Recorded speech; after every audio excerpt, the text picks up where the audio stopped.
tide comes up, current sweeps them away. So you're constantly looking. A lot of times I'm fishing an area, you know, we pulled in there this morning, I pulled in there and it's gone. So, and I had just caught a lot of fish last week. You'll notice that there are areas on the Delta that have what I call permanent mats, and then there'll be areas that have transient mats. And the permanent mats will be areas where, like this one, for example, there's always a form of mat, whether it's partially died off, smaller or bigger. Every year, there's always a mat in this specific little spot here in Frank's Tract. These areas, in my opinion, are kind of, they're hit and miss, you know?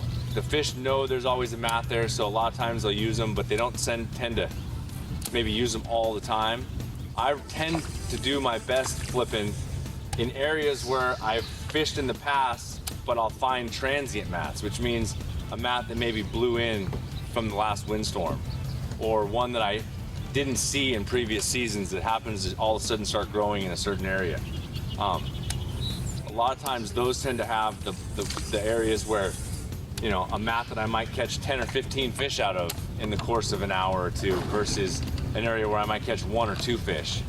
The one good thing about an area where they would have a real permanent mat structure is that the light penetration is so diminished underneath those mats over the course of the season that a lot of times those areas will be really clean bottom. Whereas the areas where the mats blow into are a little bit more transient, tend to have a lot more grass growing underneath them. I think partially that's why some of those transient mats can be so good, because it's a weed line or a weed bed that's not usually shaded, all of a sudden has a canopy. So keep in mind the composition of what's underneath the mat too, because that can be just as important as what's on top.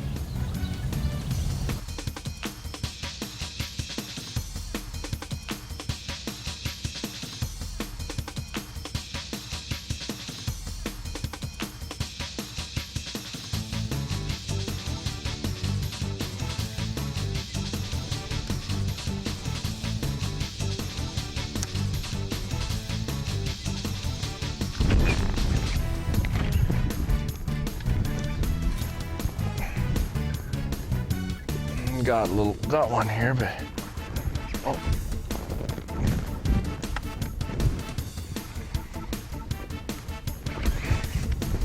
Oh. Can't quite get in there. Just got to keep pressure on the fish when you're like this. He's bound up in there. It's just a matter of getting to him.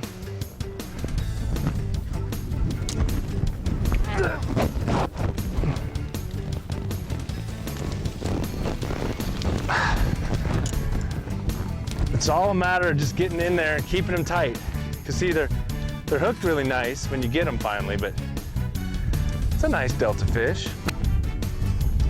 Not the prettiest landing job, but when you're fighting fish out of the grass, you end up with stuff all over, but it's worth it when you get a good one.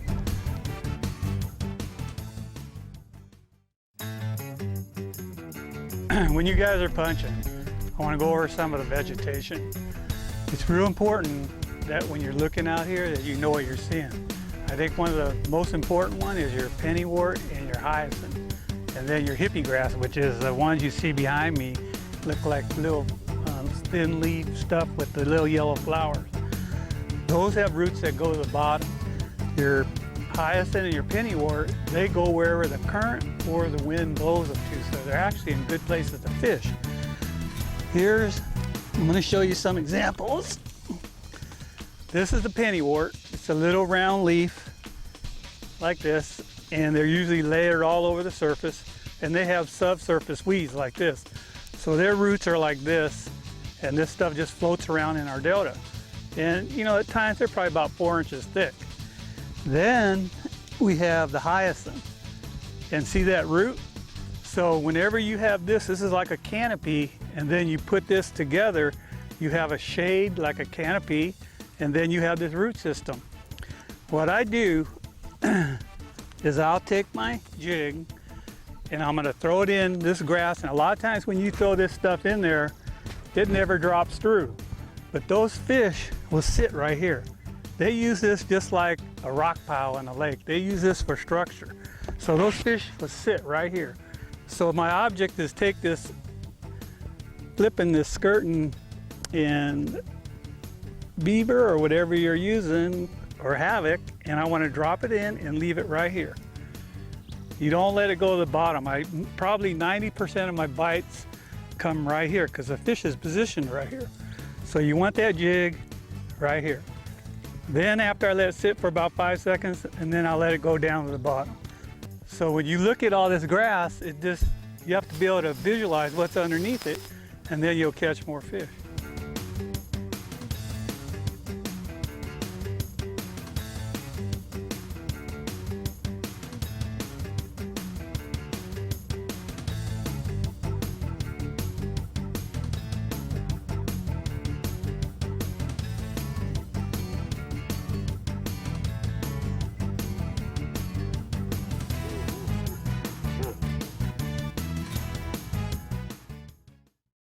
When we return, Alan and Zack are going to punch their way to some good fish. Stay tuned. I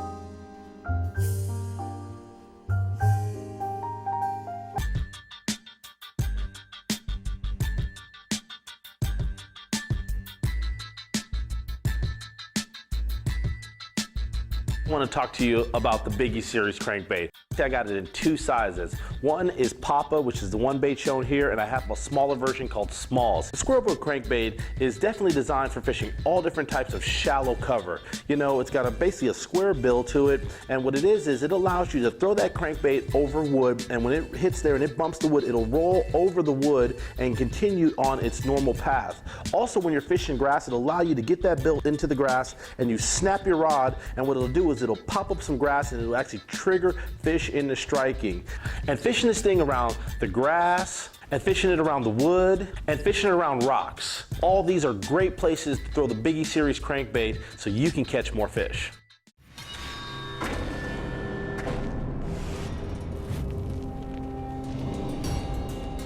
Momentum has a way of quietly exploding onto the scene. The new Ram 1500 Eco Diesel with 28 highway miles per gallon, 420 pound-feet of torque. Guts, glory, Ram. See the complete line of Ram trucks at Cabral, Chrysler, Dodge, Jeep, and Ram of Manteca. 1145 West Yosemite Avenue, Manteca, California. 209-823-1148. Where Western outdoorsmen come to get the best deals and best service. 209-823-1148. When you're punching on a real high tide, fish can go anywhere under a big mat. If I was fishing a big mat, they could be anywhere. If the tide drops out, it pushes them out because they're not going to stay in 6 inches of water. So in a way, it's better. But if you get high tide, you also could get your jig through a lot easier than when the water drops. Because when the water drops, the weeds tighten up. Harder to get your punch weight through there. So there's pros and cons. I've caught them on both. No one's better than the other. But if I had to pick it, it'd be a high tide and I'd be fishing small mats, which you got to run and gun. Constantly running and gunning, running and gunning. My number one choice would probably be green pumpkin, black and blue, and a brown. And those are your colors that imitate crawdads. You know, what we see and what fish see are two different things. They see shades, we see colors. So it's always good to change up. And like today, you know, I changed up, and finally got them on the darker colors. So every day is different. So you want to just stick with those basic 3, and you should have no problem catching fish. Just like that one was. Gorgeous fish. I don't rip the lips off them because I like them more.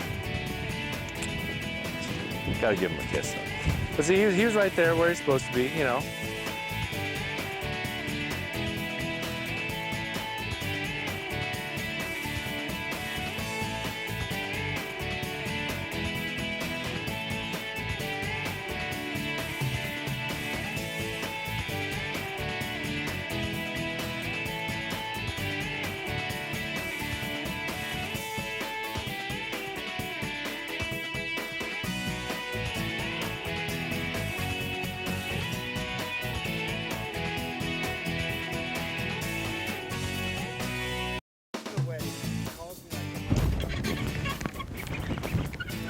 That's a good one.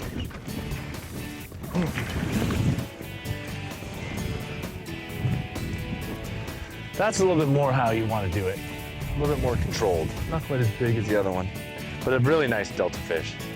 This is about the size you want to, I'll say your average size on the delta in the summertime. Something about like this, maybe a little bit bigger. But again, you know, eating that Berkeley Havoc with a Paycheck Baits punch skirt and you know, trusting on that 65-pound spider wire braid gets them out of that stuff. Thanks, little buddy. Well, there it is, two of the most prevalent techniques on the California Delta for catching big bass. We hope you enjoyed our show, and we'll see you next time on the next edition of the Thunder Valley Outdoors Future Pro Tour.